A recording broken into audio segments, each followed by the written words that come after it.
জুমার দিনের প্রথম সুন্নত হচ্ছে জুমার দিনের ফজরের নামাজটা জামাতে পড়া।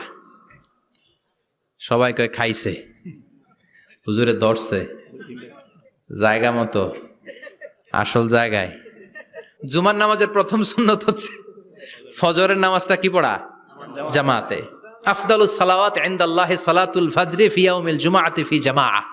বিশ্বনবী বললেন জুমার নামাজের 15টা সুন্নত মুখস্থ রাখতে হবে। 1 নাম্বার সুন্নত ফজরের সালাত জামাতে পড়তে হবে। 2 নামাজ মুনাফিকদের কাছে সবচেয়ে কঠিন, একটা হচ্ছে ফজরের নামাজ আর একটা এশার নামাজ। এক আলেমকে জিজ্ঞেস করা হলো ফজরের বাতাসটা এত ঠান্ডা আর স্নিগ্ধ কেন? আলেম উত্তর দিয়েছিল, কারণ ফজরের বাতাসে মুনাফিকদের নাকের দুর্গন্ধ মিশে না। ফজরের বাতাসটা স্নিগ্ধ, ফজরের সময় আল্লাহওয়ালাদের আনাগোনা, মুসল্লিদের আনাগোনা, ইসলামের পক্ষের শক্তির আনাগোনা। চিল্লায় বলেন ঠিক কিনা? মসজিদে নববীতে জুমার নামাজের দৃশ্য আর ফজরের নামাজের দৃশ্য ছিল